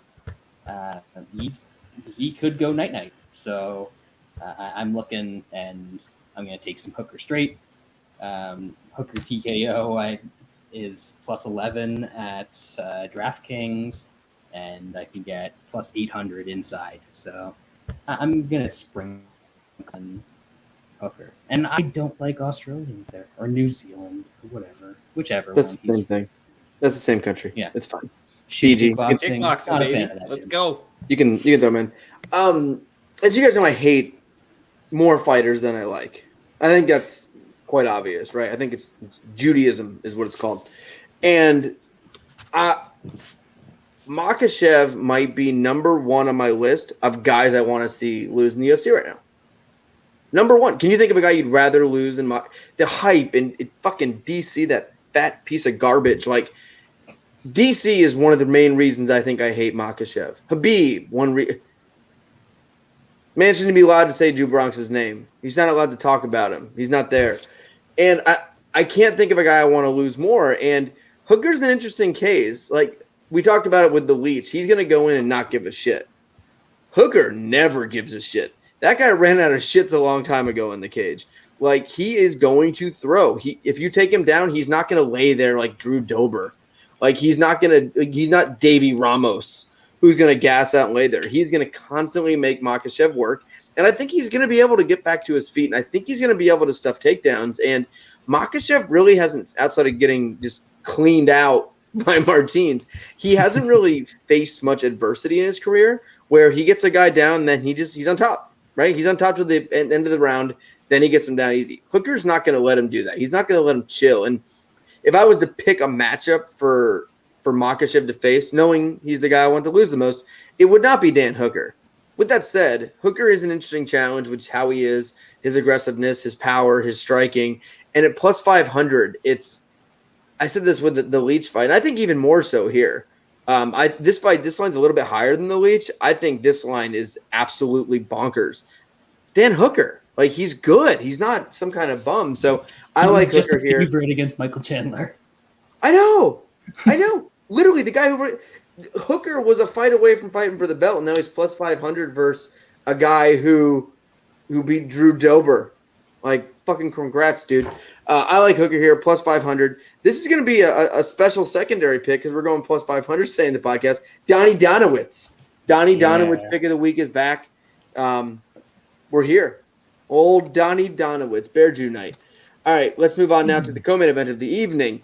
As we have in the bantamweight division, Peter Yan versus Corey Sandhagen. White man can't jump. It's a great fight, though. Great fight. Can't jump. So unathletic. Flying knee, one of Lance's favorite fighters. So, sure. You got pretty high on that one. Everyone can pick 38-year-olds to beat up. That's fine. This guy has not athletic bone in his body. Nah, he's 38. No, yeah. I mean, I made that age up. How close was I? Here. Was I close? Is it 38? Let's see. Who cares? I want to see how accurate I was. Be 38. 40! Oh, so you're probably 39 at the time. Pretty close. There you go. I think if Peter Yan is smart, he will switch up. Let me just stop you right there. Let me just stop you. Did Not you how see you his started last breakdown. I fight? think if Peter That's Yan what I'm banking is on. smart, if Peter Yan This is is what I'm smart, banking he on. would have the belt right now. Yeah, exactly. These are all very true things. That's why I said if he was smart, he would mix in takedowns because I think that is an easy way for him to win this fight. I don't think he's going to do that. I think this is going to be a stand-up fight, and Corey Sandhagen is pretty fucking good on the feet. I don't think Peter Yan is obviously invincible on the feet. Aldo had lots of success against him on the feet. Aljamain Sterling had obviously lots of success on the feet. Sandhagen is fucking good. I know there's another person on this podcast that will disagree, but he is fucking good. I thought he won the last fight. It was close, but TJ Dillashaw is a pretty damn good fighter. I think Sandhagen throws some wild shit, and I think he can possibly hit Yan with some crazy shit and get him out of there. I know he's kind of folded in some scenarios, but he's also come back after getting kind of smoked early on in his career as well. So I think he's going to have some success in this fight. I think it's going to be a lot closer than what the odds say. I got Sandhagen for a unit inside the distance at plus 415. Sandhagen's a loser. Wes? Yeah, I think this is going to be a fun fight. Sean's right. I like Peter Yan. I've liked Peter Yan for a long time. The dude's very skilled. This is going to be a kickboxing match, though. And we saw Otto have a ton of success against him until he gassed, like he always does. Sandhagen's not going to gas in this fight. I think Sandhagen has the way better chance of getting Yan out of there.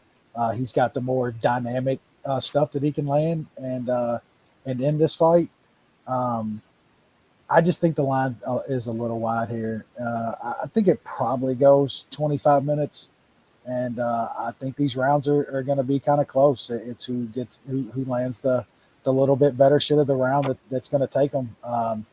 And I just think Sandhagen is going to look a little better, going to land a little bigger shit. So at where the line is now, I'm going to take a small shot. Nothing big. It's one of my smaller plays on all the dogs that I bet on this card because I think Peter Yan is really fucking good too. Just a great fight though, and I'll take a small shot on the dog. Brad? I've been talking all night about fraudulent Russians. Not this one. Not this one. This guy's not. He's not. He's good. He's very good. He's stupid and ugly and all those normal Russian qualities, but he's good at fighting. Yeah, I think he's going to win, even though I will say there's a lot of people that think Corey Sandhagen just beat TJ Dillashaw, who's, let's be honest, better in every way than Peter Yan. He's just, Peter Yan's like a poor man's TJ Dillashaw. Put it that way. So I think this is going to be competitive, but I think that Yan is actually going to win some takedowns. I don't think he's going to do it a lot, but I think he's going to do it enough that it's going to take an extra couple of rounds, and he's going to end up taking a decision here. But yeah, it's going to be competitive. I can't fade on this spot, though. I do think that he gets done. Yeah, everyone knows I hate Russia. I mean, that's been very clear. Russia, not a friend. Man, Peter Yan is about to beat the shit out of Corey Sandhagen. I don't see this remotely close. I don't see what he does here to be better other than being, goofy, unathletic, white guy stuff. I don't know what he can do here. You got an athlete with a lot of skills, and you have a redheaded fella who has somehow never been able to find a gym in his town and just roams around just like spinning sideways and like, I don't know, not good. Peter Yan will use his wrestling because he does when he needs to. When he strikes and he has an advantage, he does that. Peter Yan, and we joke around, he's an idiot. He lands the knee, all that kind of stuff. But he does do what he has to do. He has not lost in a while. Obviously, the Alger thing doesn't count. And I think if it's a pure technical boxing match, I think he's the better boxer here. I think Sandhagen throws the weird shit, throws the spinning shit, all that weird lanky guy stuff. But I think Peter Yan's just better. I think he's better everywhere. I think he just beats the crap out of him. I think Sandhagen's tough enough to survive, but I think this is just an extremely wide decision. So I'll have Peter Yan in a parlay. Let's now move light heavyweight division. We've been waiting for it long time. Jan Blachowicz, Glover Teixeira. You, Sean? Rajweight champion becomes light heavyweight champion. The time has finally come. He just had to time this resurgence in his career with the 12-year-olds growing into men and being absolute just amazing training partners in the garage. They're obviously keeping him young. I think if Jan is smart, he will just jab and not try to hurt Glover, because Glover doesn't know the fight starts until he gets rocked and his brain kind of wakes up. So I think Jan would be smart to do that.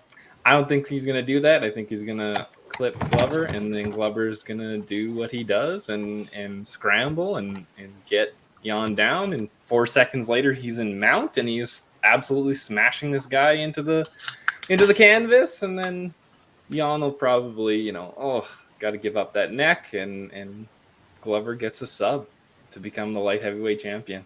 The worst thing you can do as a fighter is have Glover go unconscious during a fight.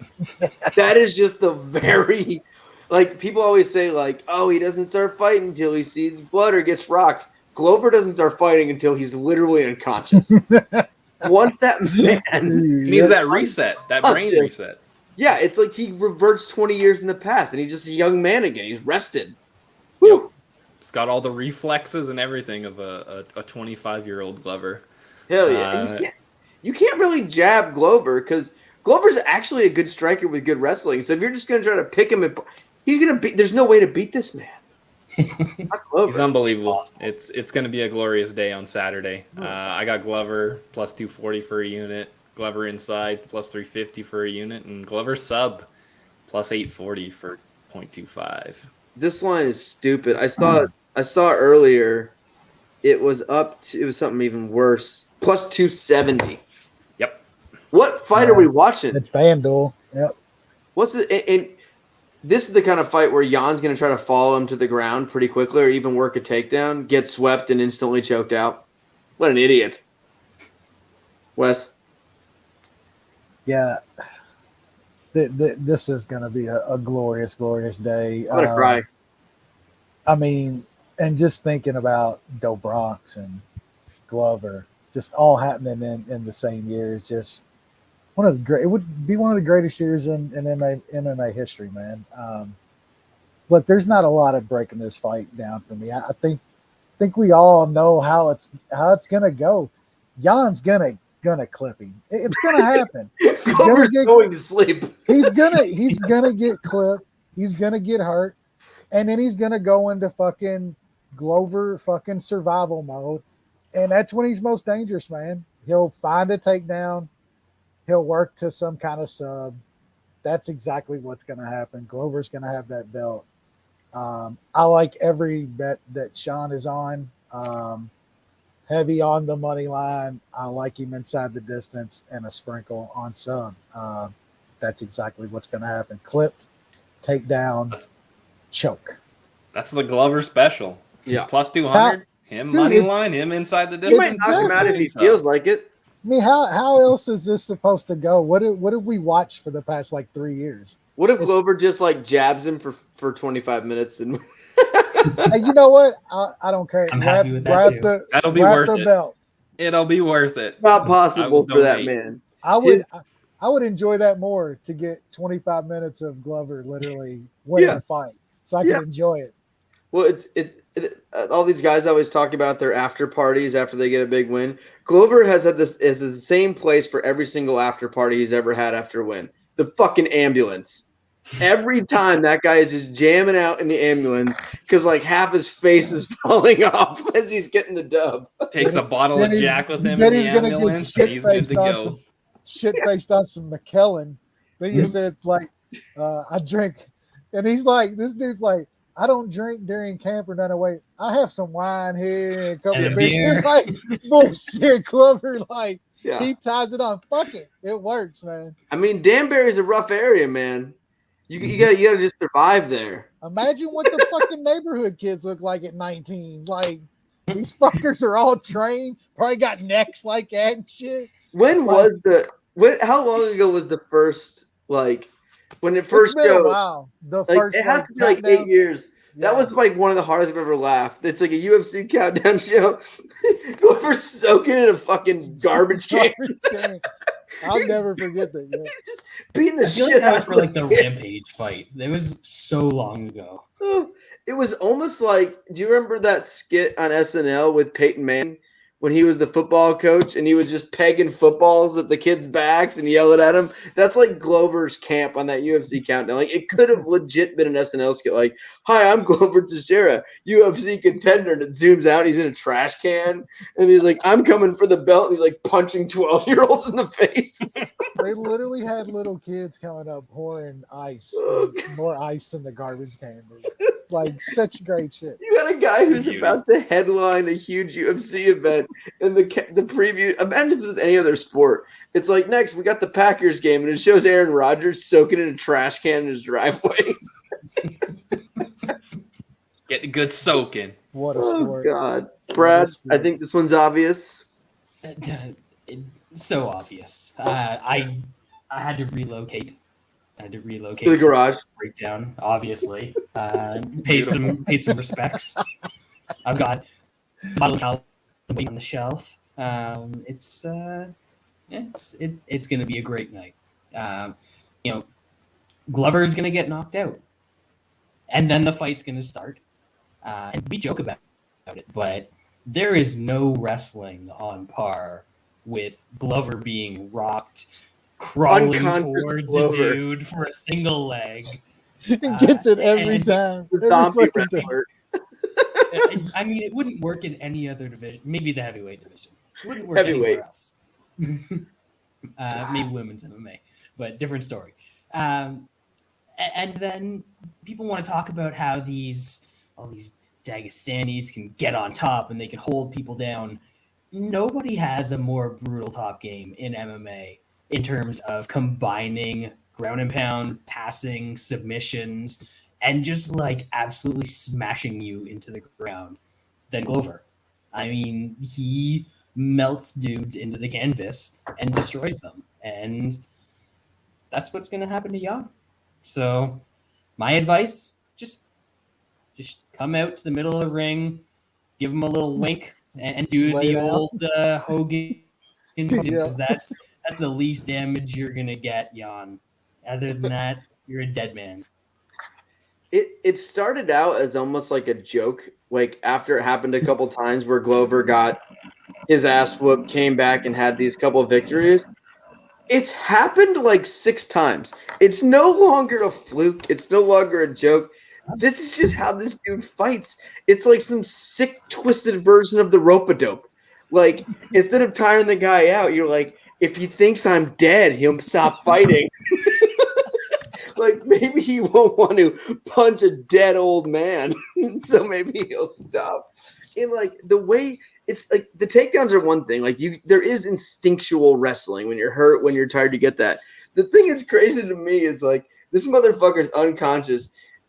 Like, maybe he's getting mounted or someone's in half guard. How does he get sweeps when a guy is on top of him, raining down blows, and he's basically unconscious? How does he get like, guys don't get sweeps in those positions if they're fresh, if they're healthy, if they're not hurt. Glover's like half dead, and all of a sudden he's like slithering around guys, just getting the back. And man, I'll say this though, we talked about it with a couple guys earlier, with Vettori and with Dawson. Like, they don't grasp that moment to get the finish or hurt their opponent. Glover goes from death to not just like, it's not a war of attrition, right? When you think of his style, you would think, oh, he's just tiring the guys out. He doesn't tire them out. He fucking murders them. Like, it's not like 3 minutes into the fight, all these guys are exhausted from being on Glover's face. It's like Glover just hits a switch, and his ground and pound is fucking vicious. And his top control, like everyone talks about his submissions, and everyone talks about, you know, the zombiness and the striking. His top control is second to none.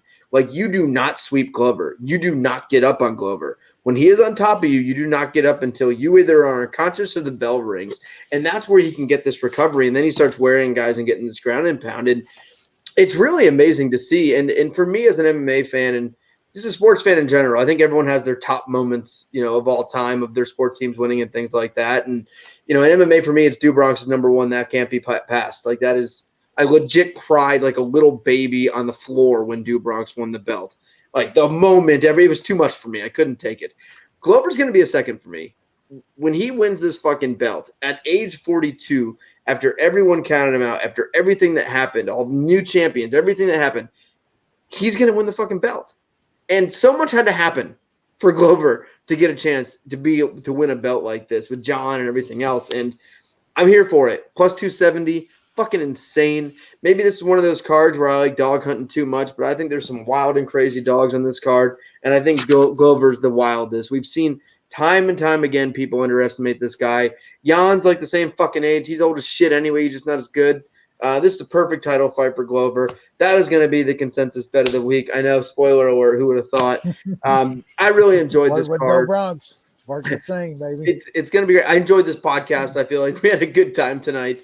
When the UFC gives us cards like this, I think it brings the passion and excitement out for all MMA fans, and we're one of those. We obviously don't take ourselves very seriously, but we do really appreciate everyone listening to our podcast, everyone tuning in every week and listening to these four morons go through fights who not always taking it too seriously. So we really appreciate. Any final thoughts from you guys?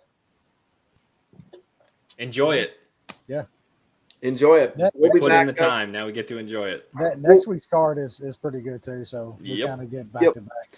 Pretty good cards. We'll be back next week to celebrate the Glover Teixeira Championship, the end of Russian number 6, Russian number 7, Russian number 8. There's a lot of Russians going down this week. A lot of fraudulent Russians.